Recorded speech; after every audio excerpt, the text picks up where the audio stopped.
Galactus, Devourer of Worlds, has been officially, canonically defeated at least 15 documented times in Marvel continuity. ScreenRant ran the list. Comicbook.com ran their own. Ghost Rider once put him down with a Penance Stare. The Fantastic Four have stopped him. Random heroes have stopped him. The formula is the same every time. Someone needs a credibility boost. Galactus is available, and a planet-eating cosmic entity absorbs another narrative loss, so a smaller character can feel cosmic tear for one issue. Games Workshop learned from the best. In Warhammer 40,000, there are beings that make Galactus look like a middle manager. A fragment of a war god whose soul shards were scattered across the galaxy when he fought a chaos deity to a standstill. The singular tactical apex of a species that has driven entire civilizations to biological extinction.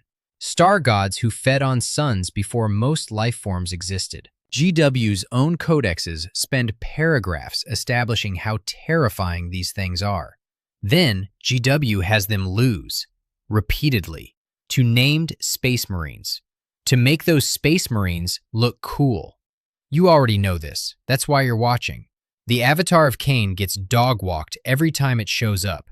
The Swarmlord is supposed to be incredibly strong, but constantly gets bodied by whatever Astartes chapter needs a win that week. The Khaine are literal star gods, and the narrative treats them like optional boss encounters on medium difficulty. These are the 40K jobbers.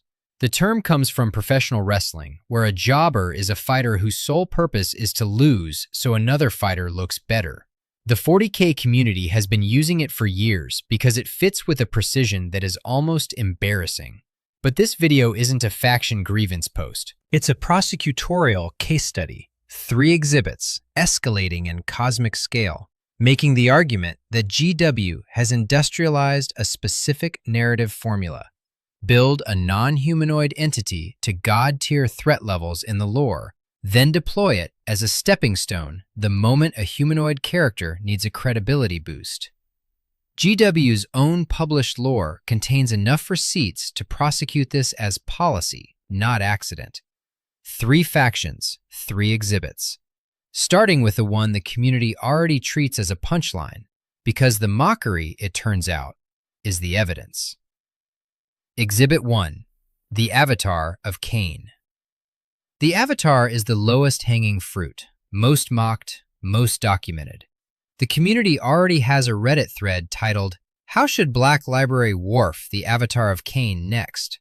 Phrased not as a question about whether it will happen, but as an open invitation to suggest new methods. The thread exists because the Avatar's deaths have become their own genre, their own recurring entertainment, their own dark tradition. But before the losses, the establishment, because the prosecution's job is to show you what GW's own contract promised before they broke it. The Avatar of Khaine is described in the official Games Workshop store listing, GW's own marketing copy, as an ancient deity incarnate, a burning shard of Khaine, the bloody-handed god of the Eldari. In 2022, when GW retired the original 1993 metal model after 28 years of service, the Warhammer community retirement announcement described its replacement as a flaming colossus born from the shards of a dead war god, who casts down its foes in great bursts of incandescent fury. The Lexicanum, drawing on Codex Eldar across multiple editions, calls it a creature of supernatural power, only rivaled by the energies of the mightiest demons. Not a demon, not a construct, a shard of a god. Khaine, the bloody-handed god, is ranked second in the Eldari divine pantheon, second only to the Phoenix King Asurion. He is one of 3 Eldari gods that survived the fall at all, the others being Kegarok, the laughing god, and Isha, the healer. He predates Khorne, Slaanesh, every chaos entity that currently menaces the galaxy. During the War in Heaven, the ancient catastrophe that predates every current faction, the conflict whose scars are the tomb worlds spread across thousands of star systems, Khaine fought the Nightbringer Satan in personal combat. He shattered the Nightbringer's physical form. He won.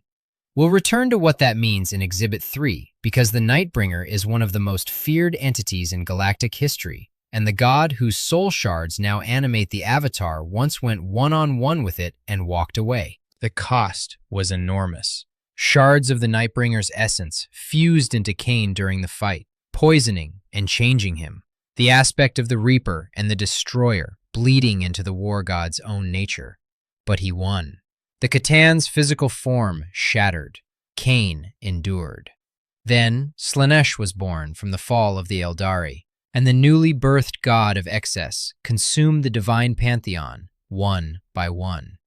Khaine was the exception, too strong to be fully devoured, his essence shattered through time and space rather than absorbed, drawn toward the psychic resonance of the surviving craft worlds. Each craft world received one shard, dormant inside its infinity circuit, seated on a throne of smoldering iron deep within the ship's core, waiting. What does it take to call this thing forward? The ritual is documented in Lexicanum, drawing on Codex Eldari, and it tells you exactly what category of entity you're dealing with. Once a year, the Farseers choose one of the craft world's exarchs to hold the title of Young King. Exarchs aren't regular warriors. They are veterans so completely consumed by the path of war that they can no longer leave it, their individual personality gradually subsumed by the spirit of their aspect, until what walks in human form is more weapon than person, animated by millennia of martial accumulated will. These are the chosen sacrifice. The young king is bathed in the incense of dozens of flower petals, oils of crushed herbs, the saps of fruit trees. They stand before the Avatar's chamber, the enormous bronze gates that contain a shard of a god, wearing nothing save a wraithbone crown of thorns, while the other exarchs encircle them in ceremonial armor, carving blood runes of Khaine into the young king's back, blade by blade, aspect by aspect, until the runes of every shrine are cut into living flesh. A golden cup, the chalice of Creel, is held to the small of the young king's back to collect the blood, or, on some craft worlds, allowed to flow free and anoint the ground. The exarchs chant battle hymns. The bronze gates begin to glow with heat. The shard behind them, already sensing what is coming, begins to stir. The young king takes the wailing doom, the Avatar's weapon, a massive blade or spear or axe that shrieks as it tastes mortal flesh, and steps forward. The doors close behind them. The music stops. What happens in the sanctum, no living person knows, because no young king has ever come out. What emerges is the Avatar, an explosion of hurricane force as the doors open, a vast inhuman scream, and then 3 meters of molten iron striding to war, the dripping blood of a dead warrior, the only visible trace of the individual who just ceased to exist. This is what the Avatar is. A god piece, given form through the destruction of a living being, standing 3 times the height of a man, clad in armor of molten iron so hot that most projectile shots incinerate before they can penetrate its body. Codex Eldar explicitly states that heat-based weapons, melta, plasma, flamer, virus, gas, are rendered effectively useless against it. Its body is described as a very tough being of superheated iron with a molten lava core. When it strides onto the battlefield, the entire craftworld population is flooded with savage bloodlust, the Avatar's own rage amplifying everyone around it into more lethal versions of themselves.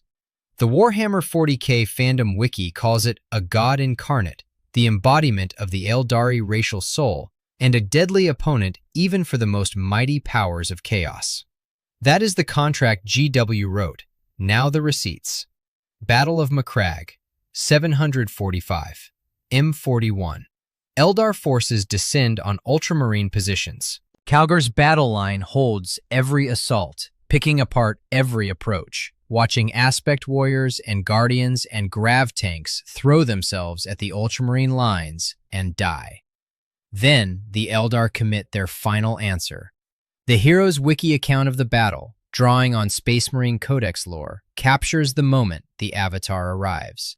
A terrifying figure engulfed in flames. The Ultramarines' battle line, which has held everything the Eldar can field, suddenly faces something their heavy weapons barely scratch. The Avatar advances through bolter fire, through las cannons. The flames pour off it in sheets, and the superheated iron absorbs the impacts and it keeps moving. And the Ultramarines' defensive line starts to buckle. Calgar issues a personal challenge. The Avatar accepts. Its first strike narrowly misses. The second tears through Calgar's power armor. The third drives the Chapter Master to his knee. A Space Marine whose armor is built to survive anti-tank fire, wearing Artificer armor of exceptional quality, driven to the ground by the third swing of a fragment of a war god. And then Calgar, on one knee, summons everything and rises.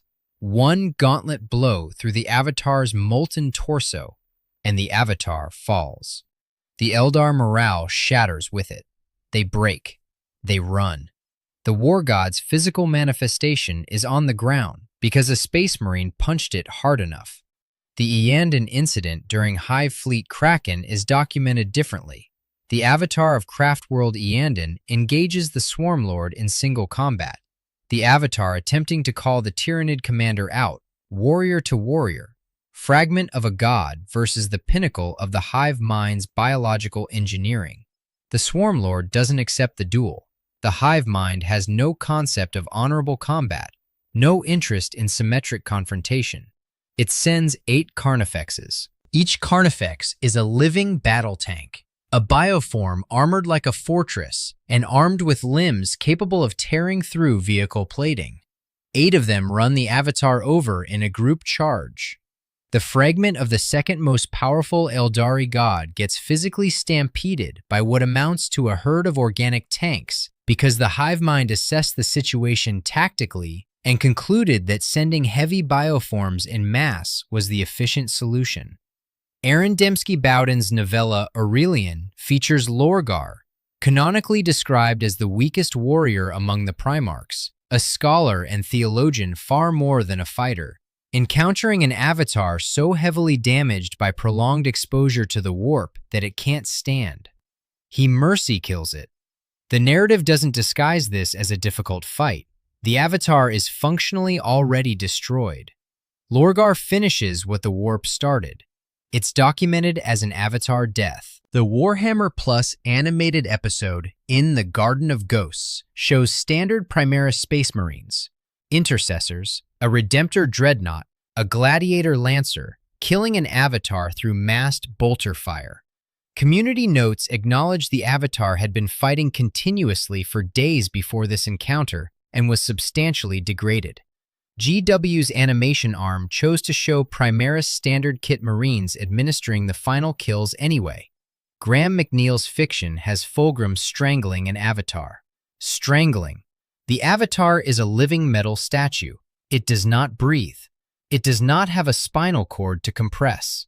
Community members noted this for years without receiving a satisfying answer because the mechanical implausibility is secondary to the narrative function. Fulgrim needed a power display, and the Avatar was available. The Priests of Mars sequence includes one of the more honest treatments of the pattern. The Avatar kills a named Black Templar Reclusiarch in direct combat. A genuine named character, genuinely killed, genuinely an Avatar win. Community members specifically noted this as unusual enough to be worth celebrating, the exception precisely because the rule had been established so firmly. 3 pages later, the Avatar is defeated. The win exists to be revoked. It's a structural tell. The fan wiki 1d6chan, non-authoritative but unusually comprehensive in cataloging Avatar deaths, lists its victims as Calgar, Lorgar, Fulgrim, a keeper of secrets that possessed the Avatar's own body, 8 Carnifexes, a legion of the damned pulling down a dome roof, an orc battle wagon, a gene stealer patriarch biological fusion, Yvrain through the Incarn, and Primaris Space Marines with standard bolters. The entry for Khaine himself carries the community's collected observation. All who oppose me shall burn to cinders and ash, moments before being killed. Again. A Reddit post on the 40K lore subreddit states the community consensus without decoration. An avatar of Khaine pretty much exists to be a glorified punching bag that usually shows up to get its ass kicked by a named character to show how powerful that character is. A Facebook community post names the structural function. Avatars of Khaine are like Angron, really powerful and should be shown to create massive devastation, but get nerfed to prove how strong the hero is. That is the community naming the formula with their own language. GW's lore documents the avatar as a war god fragment whose originating deity once fought a Catan to a standstill. GW's narrative writers deploy it to give Calgar a hand-to-hand highlight reel. For the comments, a rankable claim. The avatar of Khaine has been jobbed more comprehensively than any Marvel cosmic entity. Not Galactus, not the Celestials, the avatar. The frequency, the variety, the creative commitment to developing new methods of defeating the same entity. Argue among yourselves. That is Exhibit 1. Now the case escalates to a faction with more receipts and one specific story that proves the opposite is entirely possible when anyone bothers to try. Exhibit 2, the Swarmlord. Start with GW's own language. The gap between the codex writing and the novel writing is where the prosecution lives. The Warhammer 40K fandom wiki states, the Swarmlord is a uniquely powerful Tyranid bioform based on the Hive Tyrant strain, and it's the most powerful synapse creature ever created by the Hive Mind. The official GW store describes it as a monster of darkest nightmare that has preyed on empires and overseen the extinction of entire civilizations. Lexiconum lists its titles: Tyrant Lord of the Hive Mind, Herald of the Great Devourer, Destroyer of the Kala Empire, an entire civilization reduced to a credential on this creature's resume. Codex Tyranids gives the hierarchical comparison directly. The Swarmlord is to a Hive Tyrant what a Hive Tyrant is to a Termagant. A Hive Tyrant is a towering synapse engine that can direct entire Tyranid invasions psychically while tearing through armored vehicles in melee. The Swarmlord is to that what the Hive Tyrant is to a knee-high gaunt that dies to a single lasgun shot. The Hive Mind does not deploy it casually. Codex language is explicit on the mechanism. The Swarmlord appears only when conventional Tyranid tactics and strategies fail. It's the Hive Mind's last escalation. The point at which evolution and numbers and biological adaptation haven't been sufficient, and something fundamentally different is required. An ultramarine sergeant named Tellian recorded what it feels like to be on the receiving end of that escalation. His account is in Codex Tyranids, GW's own publication. A new tyrant joined the fray, and in an eye blink, the whole character of the swarm changed. The ravening berserker spirit that had driven the Tyranids onto the ridge was gone, as if it had never existed. Left in its place was something cannier and infinitely more worrisome. It was then that I knew the battle to be lost. Not this will be difficult. Lost. Past tense. Already decided in the moment the Swarmlord arrived. The physical specifications reinforced the description. 4 bone sabers, each built around a crystalline growth whose material isn't indigenous to the Milky Way galaxy, brought from somewhere beyond the galactic rim, extragalactic in origin, crackling with bioelectrical disruptive power that cuts through adamantium and force fields as if they weren't present. The Swarmlord parries with these blades at a speed its opponents find nearly impossible to counter. It stands 6.1 meters tall, its psychic synapse field extended across the entirety of Craftworld Iyanden during its assault there, a planetary body covered by one creature's psychic will. It's as old as the Tyranid race itself, which means it has been consuming civilizations since before the Imperium existed. And then the rebirth mechanic, the detail that makes everything else pointed. When the Swarmlord dies, Lexicanum records, The hive mind reabsorbs its consciousness and regrows it with all past memories, experience, and knowledge, in essence, becoming stronger than its predecessor every time because of its prior lives. Every death is an education. Every kill it suffers should produce a more dangerous iteration, one that has studied the exact method of its own defeat and incorporated the counter. GW built this into the lore mechanically, which means every story where the Swarmlord loses is, by the Codex's own logic, creating a harder problem for the next story to solve. Now there is a story that must be told before the receipts, because it shows what the Swarmlord's force looks like when a writer honors the Codex contract instead of spending it. Mark Collins is a speculative fiction writer from Glasgow, Scotland, who entered Black Library's author pool through the open submissions window in 2018 with a short story called Ghosts of Iron.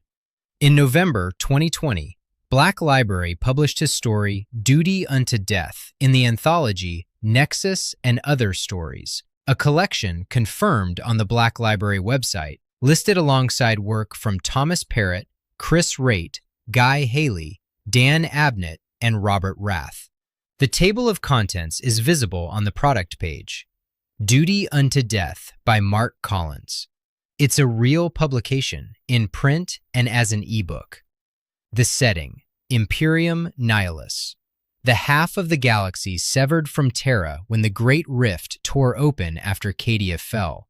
A small Imperial fleet, caught in the dark half of a broken galaxy, finds itself beset by a tyrannid hive fleet.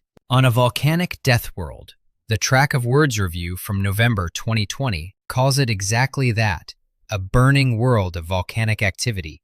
A small group of Adeptus Custodes take up position to guard something described as a treasure beyond imagining, and the hive fleet descends on them. 6 custodians against 1 million tyrannids. Understand what the Adeptus Custodes are before you process that number. They aren't space marines. The Astartes are mass-produced through a brutal transformation process that yields thousands of enhanced warriors per generation, organized into chapters of roughly 1,000 each. The Custodes are something else entirely. Each one is an individual project of 10,000 years of accumulated imperial bioengineering, hypnoconditioning, psychosurgery, gene modification, and martial training. There is no standard production line. Each custodian is a singular work. In practical terms, one custodian handles threats that would require a squad of space marines. The Imperium does not deploy them in armies because a group of 6 represents a concentration of martial force that most commanders would consider decisive against almost anything short of a full hive fleet, which is precisely what they are facing. The Track of Words review describes the story's architecture. The custodians make what preparations they can before the numberless swarms descend. This is the sentence that defines the narrative. Not repel, not defeat, preparations. These warriors know the mathematics of their situation before the first wave has broken against the volcanic stone. 6 individuals, however extraordinary, can't stop 1 million tyrannids directed by the hive mind's apex tactical intelligence. They know this. They take up positions anyway. Picture the volcanic plain, hot stone underfoot, cooling in sheets between fissures that glow orange-red from the pressure below. The sky already darkening with mycetic spores. 6 figures in golden armor, baroque and ancient, each carrying weapons that were masterworks of craftsmanship before the Imperium was a century old. The hive fleet's general present. The narrative implies the full command structure of the swarm, their great general, directing this personally. 1 million bioforms, ranging from knee-high gaunts to creatures the size of buildings, all connected by one psychic will, all moving towards 6 individuals, standing on a burning plain between the swarm and whatever they came here to protect. Mark Collins doesn't resolve this with a last-second arrival or a miraculous reversal. The fandom wiki confirms. A handful of custodians make what preparations they can before the numberless swarms. The story is a last stand, which means it's about what 6 people of extraordinary capability choose to do with the time the swarm hasn't consumed yet. Every volley, every tactical shift as the waves break and reform. The volcanic terrain as cover, as kill ground, as final position. The weight of the hive mind's patience pressing against 6 points of golden resistance on a burning world. The community engagement around this story was immediate. People responded to it because it validated something they'd wanted from Black Library for years. Tyrannid storytelling where the threat carries the weight the Codex assigns it. Where 6 warriors of extraordinary ability represent a genuine mathematical problem against 1 million bioforms, not a convenient solution. Where heroism is measured in what gets protected and how long, not in whether the named characters walk away victorious. That is what the Swarmlord's force looks like when a writer treats GW's own Codex language as a promise. Now look at what happens when it needs to provide someone a win. 745.M41 Battle of Macragge, Cold Steel Ridge. The Swarmlord arrives. The hero's wiki account draws on published Codex lore to describe the moment. The Swarmlord systematically foiled the Ultramarine strategies, its psychic dominance enabling the Tyranids to overwhelm defensive positions. Calgar ordered the evacuation. The Swarmlord pursued him personally, carving through the battle with a cadre of elite hive warriors toward the chapter master. They fought. The Lexicanum account is unambiguous. Calgar was almost killed by the Swarmlord, but managed to escape alive with the help of his honor guard, while the Swarmlord killed the commander of Calgar's honor guard, Aloysius. The Swarmlord won that engagement. Calgar survived only because his honor guard threw themselves between the creature's bone sabers and their fallen commander, buying seconds with their lives for the Thunderhawk to ascend. Aloysius died on 4 crackling blades. Calgar escaped. That outcome is actually close to consistent with what the Codex promises. The Swarmlord dominating, the humanoid protagonist surviving through extreme sacrifice rather than personal victory. This is the one near exception in the pattern. Jump 247 years, 992 M41. Itcher IV. Second Tyrannic War, High Fleet Kraken. Lexicanum cites Codex Tyranids for the outcome. Calgar once again confronted the monstrous being amidst a landscape of carnage. This time, however, it would be Calgar who emerged triumphant. That is the complete documentation of the encounter. Chapter Master gets his win. The creature whose rebirth mechanic should be producing a more dangerous version, one that has studied every Ultramarine tactic that failed at Macragge, one that knows exactly how Calgar fights. That creature, by the Codex's own logic, the most informed and evolved version of itself to date, falls in a Calgar highlight moment. The Codex entry for Echar 4 isn't about the Swarmlord's adaptive threat evolution. It's about establishing Calgar's legendary status. The Swarmlord is the prop that gets spent for this. Then Cassius, Colavan. Lexicanum records the casualness of it. Cassius once more faced and slew the Swarmlord, though the great beast was simply resurrected once more by the hive mind on one of its hive ships. Once more implies previous kills. The Swarmlord is being defeated between the sentences of another Space Marine's biography. Then the devastation of Baal. Guy Haley's novel covers the Blood Angel's existential confrontation with Hive Fleet Leviathan, the story of Commander Dante's last act as a mortal chapter master before his ascension to Lord Commander of Imperium Nihilus. Dante needed a moment. The Swarmlord was available. The fight itself, per readers of the novel. The Swarmlord controls the engagement for most of its duration. It's winning.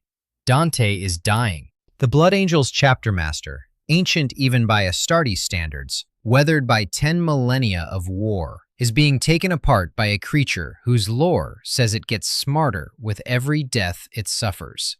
The novel's text includes the Swarmlord lifting Dante high in victory, screaming its triumph into the Baal sky.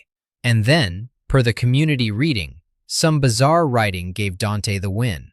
A well-placed shot at the very end. A fatal opening in the moment of the Swarmlord's triumph that it, the apex tactical intelligence of the hive mind's arsenal, fails to close. A reader on the Tyranid Hive forum put it plainly. It wasn't a one-sided fight. It was fairly close, with the Swarmlord in the lead for most of the fight. Some bizarre writing gave Dante the win. A separate reader noted the internal inconsistency. In the book, Swarmlord beats Dante easily until Dante gets a well-placed shot at the very end, so I don't understand how Calgar can just beat him. That second comment names both problems simultaneously: the internal narrative inconsistency across Swarmlord encounters, and the mechanical quality of the kill. Dante was the story's emotional crescendo. The Swarmlord was there. The narrative needed a kill that mattered, and it delivered one at the cost of the coherence the Codex had built. Each Swarmlord death should produce a stronger version. The version that faces Calgar at Icar 4 should incorporate everything from Macragge. The version that faces Dante should incorporate Macragge and Icar 4 and Colivan. Per Codex logic, the devastation of Baal Swarmlord is the most battle-hardened iteration in recorded history. It loses to a well-placed shot from a dying old man, framed as narrative triumph. A Reddit post on the 40K lore subreddit stated the pattern directly. The description of the Swarmlord states that it is a destroyer of civilizations and has a lot of battle experience. However, it seems that it is just a punching bag for Space Marines. Hold that verdict, and hold the image of 6 custodians on a volcanic plain making their preparations for numberless swarms. One is what the Codex promises. The others are what the novel needs. Both come from the same publisher.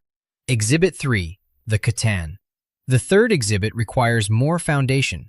Unlike the Avatar or the Swarmlord, where lore familiarity is widespread, the Catan exists in a register of the setting that many players know exists without knowing its depths. That isn't a weakness in the argument. It's a discovery moment, and what gets discovered is proportional to what the Satan actually are. The Satan are called star gods in Imperial records. In the Eldari lexicon, they are the Ingir. The Warhammer 40K fandom wiki describes them as said to be the oldest intelligent beings in existence in the galaxy. Lexicanum calls them beings of pure energy that form a fundamental constant of the universe. These aren't the oldest beings in the game's narrative the way other ancient entities are old. The Satan are old the way physics is old. They predate life as a concept. Their origin? Vast entities of living energy spreading across the surfaces of stars, feeding on stellar radiation. Codex Necrons uses a specific word for this feeding. Not consuming, not harvesting, suckling. They suckled on stars, and Codex Necrons records that by doing so, they shortened those stars' lifespans. The Nightbringer fed on a sun, and that sun burned shorter because of it. At peak power, these entities could cause stars to go supernova at will. They could manipulate the flow of time. The War in Heaven, the ancient catastrophe whose scars are the tomb worlds, the dead craft worlds, the biological impossibilities buried in geological strata across the galaxy, was directed by the Catan. The entire Necron tier civilization, which became the Necrons, served as their infantry. Billions of immortal metal warriors fighting on behalf of something that ate solar systems. Several Catan have enough published identity to name and profile individually. The Nightbringer, Azagorod, is the Catan associated with death. During the War in Heaven, the Warhammer 40K fandom wiki records it as having instilled a fear of death in younger intelligent races during the War in Heaven. The Nightbringer didn't fight civilizations, it psychologically reshaped them. This is the entity that Khaine fought in personal combat, the fight that shattered the Catan's physical form at tremendous cost to the Eldari war god himself. Shards of the Nightbringer's essence lodging in Khaine's own being and corrupting his nature permanently. The Necrons were so afraid of the Nightbringer that when they finally turned on their Catan masters, it was the first one they shattered. And per community sources drawing on Codex material, they only managed it by using the element of complete surprise, because facing it openly wasn't survivable. The Void Dragon, Megladroth, intersects with the Imperium in a way most Imperials don't suspect, and most Mechanicus priests would find existentially destabilizing if confirmed. Multiple community sources, drawing on Codex lore, describe the Emperor fighting a shard of the Void Dragon before the Age of Strife, and imprisoning it on Mars. Not destroying it, because that apparently wasn't possible, but containing it beneath the surface of a planet the Adeptus Mechanicus subsequently built their entire civilization on. The Spiky Bits community site, referencing Codex material, states it plainly. The Emperor of Mankind, before the Age of Strife, managed to imprison a Necron-tier god beneath the surface of Mars. The implication developed across decades of Mechanicum lore that the machine cult's worship of the machine god may be directed, unknowingly, at a bound Catan shard dreaming beneath their forges has never been definitively confirmed in-universe. But it's the reading the lore keeps pointing toward. The outsider is the Catan that went mad, described in Eldar legends as once worshipped by the Necrons before it drove itself and others into a shared insanity. The least documented of the major named entities, but its existence illustrates something about what Satan consciousness does at scale. A mind so vast and alien that it couldn't contain what it encountered and broke under the weight of whatever it found. Now, the crucial structural detail for this exhibit. After the war in heaven concluded, the Necrons turned on the beings they had served. In a civilization-scale act of rebellion, they shattered the Satan, breaking each immense unified consciousness into fragments called shards, binding those shards into devices called tesseract vaults to use as weapons. The Satan lost their unity of memory. A shard carries only fragments of the original consciousness, echoes and impressions of a being that once moved across stellar surfaces and directed galactic wars. The question for the prosecution is what a shard retains. The fandom wiki is specific. Even now, in their reduced and wholly fettered state, Satan shards are beings of near unlimited power. Not diminished power, not a fraction of power rendered manageable. Near unlimited, still in a bound state. A separate lore note highlights the defensive significance of their nature. Satan abilities are specifically non-psychic, making them the most powerful entities who don't draw strength from the warp. They aren't susceptible to psychic countermeasures that affect demons and chaos entities. The tools the Imperium has spent 10,000 years developing to handle supernatural threats, Geller Fields, Psychic Wards, Null Maidens, the entire Ordo Malleus, aren't the right tools for a Satan. They are a categorically different problem, immune to the principal defenses against the setting's other dominant supernatural threats. This is what GW built, a shard of a being that once ate suns, still carrying near unlimited power in a fettered state, immune to warp-based attacks, physically enormous, operating with fragmentary memories of a consciousness that directed civilizational-scale wars. The community named what happens to this entity in narrative with clinical precision. A Reddit post on the 40K lore subreddit. Satan shards should be a lot more powerful in lore than they are. Satan shards are only a fraction of the power of a full Satan, but the way they are treated in lore, they seem like just another big baddie that a main character beats. The Satan receipts are thinner than the Avatar or Swarmlord receipts, and this script won't pretend otherwise. The Avatar has a community-compiled list of named deaths across dozens of publications. The Swarmlord has codex-documented kills attributed to specific Space Marine characters in specifically named novels. The Satan evidence sits at a different depth, and the prosecutorial case here rests more heavily on lore sourcing and structural analysis than on a catalog of documented narrative defeats. Acknowledging that is the honest prosecutorial move, because a case built on weaker pillars than it admits is a case that collapses under cross-examination. What exists is pointed enough. Robert Rath's 2020 Black Library novel, The Infinite and the Divine, gives the most documented published instance of a Satan shard being defeated in Black Library fiction.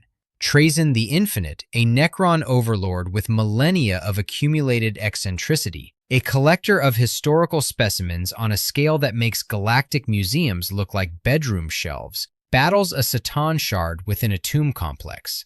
He doesn't walk in alone with a war scythe and a favorable narrative moment. He unleashes almost his entire collection of living specimens against it, entire preserved armies, generations of captured organisms, the accumulated spoils of thousands of years of obsessive collection, spending nearly everything he has gathered to defeat one fettered shard of an ancient consciousness.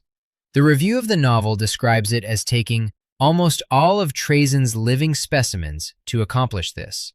Not a dramatic personal duel, the systematic expenditure of a lifetime's collection against one bound fragment of a sun-eating god. Rath at least acknowledges the scale. He writes the shard as something that requires everything Trazyn has built, not something that can be overcome by an exceptional individual in an exceptional moment.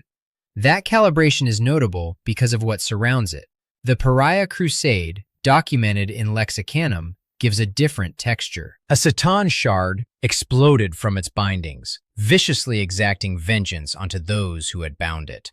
The few surviving Imperials were able to contain the situation, not defeat it cleanly, contain it, with surviving implying that the encounter was serious enough that not all of them made it, but contained. By human forces, in a narrative that uses few surviving to acknowledge the cost while still recording an Imperial outcome. The Shield of Baal, Exterminatus campaign book, includes a Satan shard going to war alongside Necron forces. The existence of this as published content is confirmed by community discussion of the excerpt, a shard unleashed, doing what the lore says it should.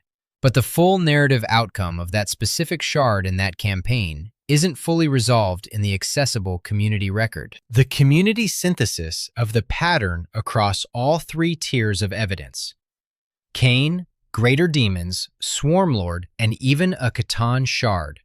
Beings of different categories and scale presented in one breath as entities that get defeated in narrative to prove a point about whoever is defeating them. That the Catan can be placed in the same sentence as the Avatar and the Swarmlord by readers who know all three says something about how the narrative treats the tier list. The verdict: 3 factions, 3 entities established as cosmic tier threats in GW's own published lore. 3 documented patterns of losing in narrative to provide humanoid characters with credibility. The counter-arguments deserve space because a prosecution that ignores inconvenient evidence isn't a prosecution, it's a rant. The Swarmlord won at Macragge, or very nearly so. Calgar survived only because his honor guard died to buy him seconds. The Tyrannid Hive ultimately killed the Overfiend of Octarius in the ongoing Octarius War, which Lexicanum confirms. Tyrannids succeed in killing the Overfiend of Octarius and smashing his empire. The Avatar kills a named character in Priests of Mars before being defeated itself. Trazyn's victory over a Catan shard in the Infinite and the Divine is presented with appropriate weight, an entire lifetime's collection spent to accomplish it. These entities aren't stripped of all competence in every single story. The argument isn't that they never win. The argument is that the pattern of losses is too consistent, too structurally predictable, and too conveniently attached to humanoid character elevation moments to be treated as independent editorial decisions. Look at who kills the Swarmlord across the documented record. Calgar at Ikar 4, in publications built to establish Calgar's legendary status. Cassius on Colavan, in the Space Marine Legends novel Cassius. Dante at Baal, in Devastation of Baal, built to give Dante a final act before his narrative ascension. In each case, The Swarmlord's appearance in a story isn't driven by what the Swarmlord needs.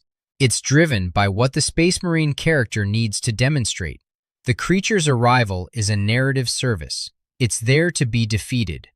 The Avatar deaths follow identical logic. Calgar gets a hand-to-hand win to establish him as someone who punches gods. Lorgar gets a mercy kill to establish Primarch power levels. The Primaris Marines in the Warhammer Plus animation get a kill to establish their combat viability in a promotional context. The entity being killed is always in service of whoever is being established. The Khatan case adds the most structurally absurd layer because of the establishment gap. The Necrons shattered the C'tan using the element of surprise, the totality of their civilization's military resources, and an operation whose planning and execution required the cooperation of an entire species. GW uses that history as narrative permission for individual combat outcomes to go however the story requires. A being whose full form once required a civilization-scale surprise operation to fragment now gets contained by the few surviving Imperials of a crusade. The formula across all three cases. GW writes the contract in the Codex, then breaks it in the novel whenever convenient. There is a structural reason this keeps happening beyond any individual writer's choices. Warhammer 40,000 is built around humanoid protagonists, Space Marines primarily, Primarchs, Chapter Masters, Inquisitors, who must be seen prevailing against impossible odds. That is the genre obligation of the setting. The impossible odds must look dangerous enough to matter, but must ultimately be defeatable by the humanoid hero, because otherwise there is no story to tell and no product to sell. Non-humanoid cosmic entities are structurally perfect for this function. They look terrifying. They have established lore ceilings that make the protagonist's eventual victory seem extraordinary. And they can be revived, reformed, or replaced when the next story needs another stepping stone, because their loss doesn't permanently diminish a faction the way killing a named humanoid character would. The Avatar reforms in the Infinity Circuit. The Swarmlord is reborn stronger per the Codex. The C'tan shard is contained rather than destroyed, preserving it for next time. None of these losses are permanent. They aren't meant to be. They are meant to be reusable. The formula works precisely because these entities are designed to absorb narrative losses and return, ready to be defeated again the next time someone needs a moment. This is GW's version of the Galactus problem, and it has run considerably longer. Marvel built a planet-eating cosmic entity and got 15 documented defeats out of it. GW built a war god fragment, the apex biological intelligence of a galaxy-consuming species, and star-eating entities whose diminished shards still retain near unlimited power, and the community gave them names for the pattern. The Avatar always dies. The Swarmlord is a punching bag for Space Marines. C'tan shards are just another big baddie that a main character beats. Mark Collins wrote Duty Unto Death in 2020, published in Nexus and Other Stories, and told a story where 6 custodians made their preparations on a volcanic plain against 1 million Tyranids and the Hive Fleet's commanding intelligence. He treated the Codex language as a promise. He told the story that GW's own description of the Swarmlord's force implies when someone honors it rather than spending it for a named character's benefit. That story exists. It was published.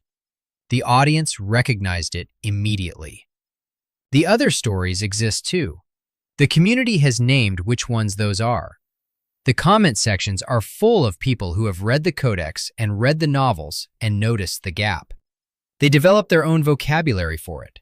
Dog-walked, bodied, jobbers, because the pattern was real enough to require language.